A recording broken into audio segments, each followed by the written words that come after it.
Assalamualaikum warahmatullahi wabarakatuh.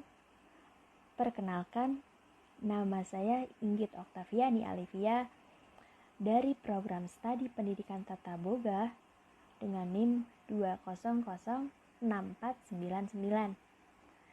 Untuk pertama kalinya, saya di sini untuk memenuhi penugasan pendidikan Pancasila mengenai sejarah umum dasar negara kita, yaitu Pancasila. Nah, di sini ada yang tahu nggak sih dasar negara itu apa? Dasar negara adalah sikap hidup, pandangan hidup, atau sesuatu yang tidak dapat dibuktikan kebenarannya dan kesalahannya. Pada hakikatnya, dasar negara dapat diartikan filsafat negara atau political philosophy yang berkedudukan sebagai sumber dari segala sumber hukum atau sumber tata tertib hukum dalam suatu negara. Secara etimologi, dasar negara dapat disebut sebagai philosophical grondslag. Merupakan norma dasar yang bersifat filsafat, diambil dari bahasa Belanda. Sedangkan ideologi dalam bahasa Indonesia merupakan teori dari hasil pemikiran mendalam atau pemikiran filsafat mengenai dunia dan kehidupan di dunia, termasuk yang ada di dalamnya adalah bernegara. Pengertian lain dari seorang ahli yaitu Karl Marx, dasar negara adalah suatu peringkat yang mempunyai kekuasaan dalam menjalankan eksploitasi atau penindasan kepada kelas yang lainnya. Sebelum ke pembahasan inti, Inggit mau nanya nih, kalian masih ingat gak sih sejarah umum dasar negara kita itu seperti apa? Ingat kan? Nah, kali ini Inggit akan mengingatkan kalian kembali mengenai sejarah umum Pancasila itu, mulai dari sidang pertama BPUPKI hingga fungsi sebuah dasar negara dalam sebuah negara. Nah, sekarang masuk deh. Yang pertama mengenai sidang pertama BPUPKI pada tanggal 29 Mei sampai 1 Juni 1945. Di sini ada yang tahu nggak sih BPUPKI itu apa? Nah, BPUPKI adalah Badan Penyelidikan Usaha-Usaha Persiapan Kemerdekaan Indonesia yang diketuai oleh Dr. Rajiman Weddireningrat dan didampingi oleh dua ketua. Ayo siapa?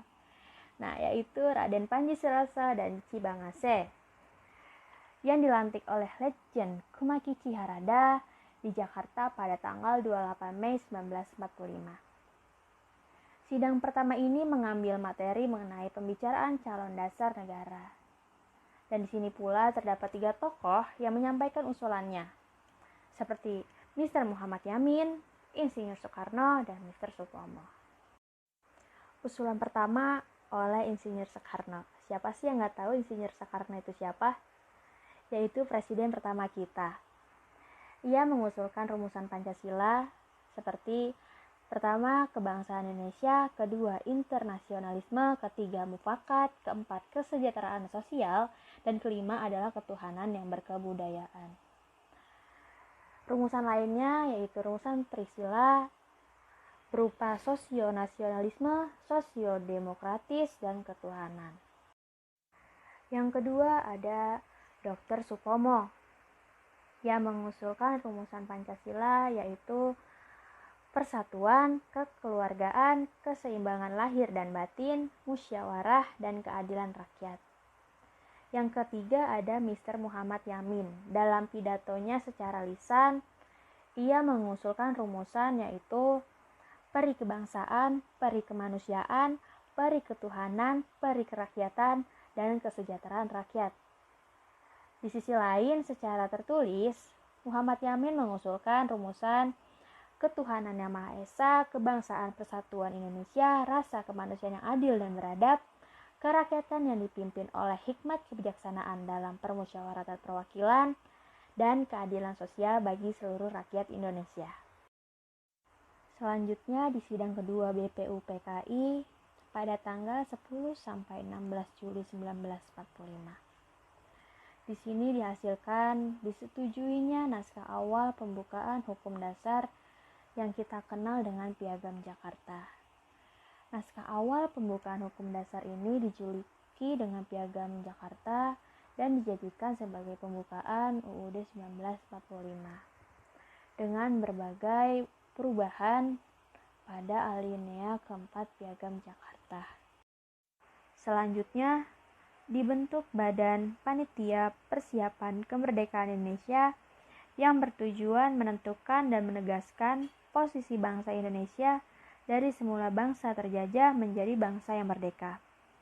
Dengan menambah 6 orang dari bangsa Indonesia, yaitu Wiranata Kusuma, Ki Hajar Dewantara, Kasman Singo-Dimejo, Sayuti Melik, Iwa Kusuma Sumantri, dan Ahmad Subarjo, dan menghasilkan sebuah rumusan Pancasila dalam pembukaan UUD 1945, yaitu ketuhanan yang Maha Esa, kemanusiaan yang adil dan beradab, persatuan Indonesia, kerakyatan yang dipimpin oleh hikmat kebijaksanaan dalam permusyawaratan perwakilan, dan keadilan bagi seluruh rakyat Indonesia. Pada sila ke-1, 7 kata di belakang kata ketuhanan, yaitu dengan kewajiban menjalankan syariat Islam bagi pemeluk-pemeluknya, menurut para pendiri negara dianggap dapat menghambat di kemudian hari, dan diganti dengan Yang Maha Esa. Masuk dalam lingkup kandungan 5 sila dari Pancasila. Sila pertama, ketuhanan yang Maha Esa. Sila ini mengandung nilai pengakuan atas keberadaan Tuhan sebagai pencipta alam semesta, beserta isinya. Manusia Indonesia yang mengakui dan meyakini keberadaan Tuhan, seyogyanya mewujudkan keyakinannya tersebut dalam bentuk ketaatan kepada Tuhan Yang Maha Esa. Sila kedua, kemanusiaan yang adil dan beradab. Sila ini mengandung rumusan bahwa sifat keluhuran budi manusia Indonesia adalah mengakui kedudukan yang sama dan sederajat antara sesama manusia. Tidak ada manusia yang berada di bawah manusia lainnya, serta tidak ada manusia yang pantas untuk ditindas oleh manusia lainnya. Sila ketiga, persatuan Indonesia.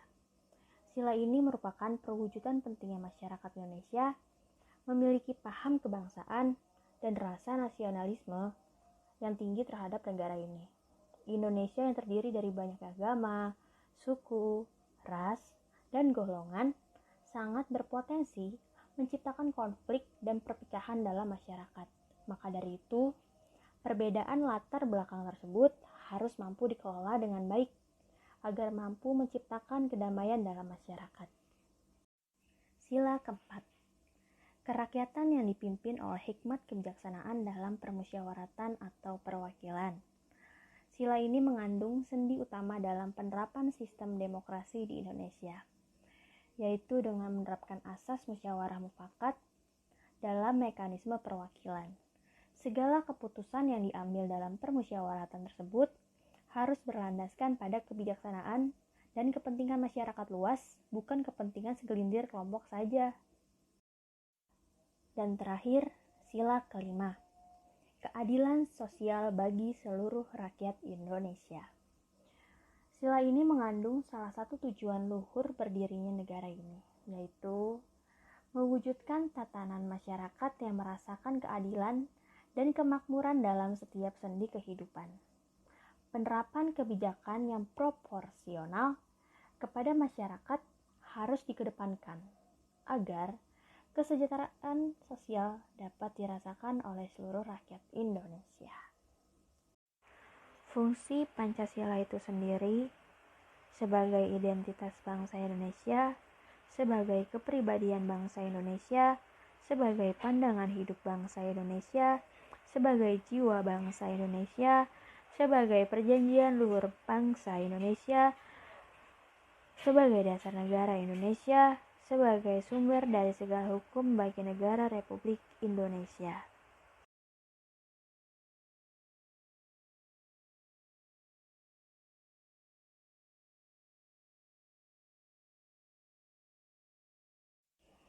Pancasila adalah fondasi sekaligus benteng.